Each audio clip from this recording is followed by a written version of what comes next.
રાજ્યમંત્રી હર્ષ સંઘવીએ સોમનાથમાં મહાદેવના દર્શન કર્યા। હર્ષ સંઘવી આજે સોમનાથ ખાતે બીચ ફેસ્ટિવલના ઉદ્ઘાટન પ્રસંગે આવ્યા હતા, ત્યારે આ અવસરે તેઓએ સોમનાથ મહાદેવના દિવ્ય દર્શન કરી શીશ નમાવી મહાદેવનો જળાભિષેક કર્યો હતો તેમજ પૂજા સામગ્રી અર્પણ કરી સમગ્ર રાજ્ય પર મહાદેવની કૃપા માટે પ્રાર્થના કરી હતી।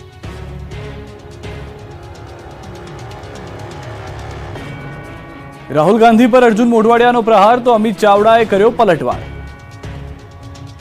ગુજરાત કોંગ્રેસનું નવસર્જન કરવા માટે રાહુલ ગાંધીએ ખુલ્લા મંચ પરથી કોંગ્રેસના કેટલાક નેતાઓ ગદ્દાર હોવાની વાત કરી હતી। રેસના ઘોડા અને વરઘોડાના ઘોડાનું ઉદાહરણ આપી ભાજપ પાસે ભળેલા કોંગ્રેસના નેતાઓને આડેહાડ લીધા હતા, જેને લઈને હવે રાજનીતિ તેજ થઈ ગઈ છે। વર્ષોથી સુધી કોંગ્રેસમાં રહેલા અને થોડા દિવસોથી જ ભાજપમાં ભળેલા પોરબંદરના ધારાસભ્ય અર્જુન મોઢવાડિયાએ રાહુલ ગાંધી પર નિશાન સાધ્યું। અર્જુન મોઢવાડિયાએ રાહુલ ગાંધીને આડેહાડ લેતા કહ્યું કે રાહુલ ગાંધીને ગુજરાતની રાજનીતિની સમજ જ નથી।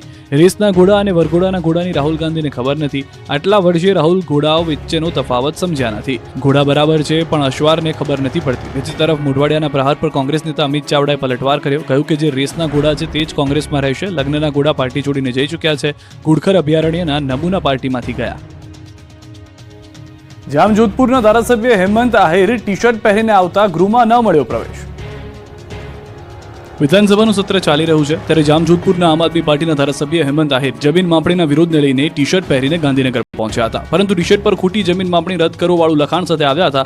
નિયમ મુજબ ટી શર્ટ પહેરી ગૃહમાં પ્રવેશ મળતો નથી, એટલે વિધાનસભાના અધ્યક્ષે હેમંત આહિરને ગૃહમાંથી બહાર કાઢ્યા હતા। વિધાનસભા ગૃહમાં ખોટી જમીન માપણી વાળી ટી શર્ટ પહેરીને પહોંચતા બહાર કાઢ્યા। ટી શર્ટ પહેરીને નહીં આવી શકાય તેવી ગૃહમાં ટકોર કરી। બહાર આવ્યા બાદ એમએલએ હેમંત આહિરે આક્ષેપ કર્યો કે છેલ્લા 10 વર્ષથી સમગ્ર ગુજરાતના ખેડૂતો જમીનની ખોટી માપણીનો ભોગ બન્યા છે। જામનગરમાં 83,000થી વધારે અરજી થઈ છે, જેમાંથી માત્ર 13,000 અરજીનો નિકાલ કરવામાં આવ્યો છે। દાંતા તાલુકા આરોગ્ય કર્મચારીઓ હડતાલ પર ઉતર્યા।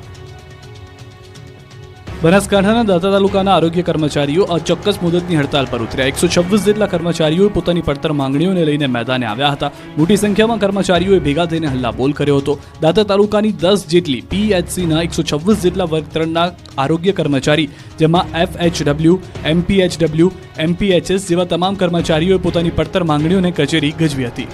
1900થી વધારી 2800 કરવાની માંગ કરાઈ છે, જ્યારે નોન ટેકનિશિયન કર્મચારીને ટેકનિશિયન સ્ટાફ તરીકે ગણવા પણ માંગ કરાઈ છે। એટલું જ નહીં, આ કર્મચારીઓની લેવાતી ખાતાકીય પરીક્ષાઓ પણ રદ કરવા માંગ કરાઈ છે। જ્યાં સુધી તેમની માંગણીઓ નહીં સંતોષાય ત્યાં સુધી આરોગ્ય કર્મચારીઓની અચોક્કસ મુદતની હડતાલ ચાલુ રહેશે।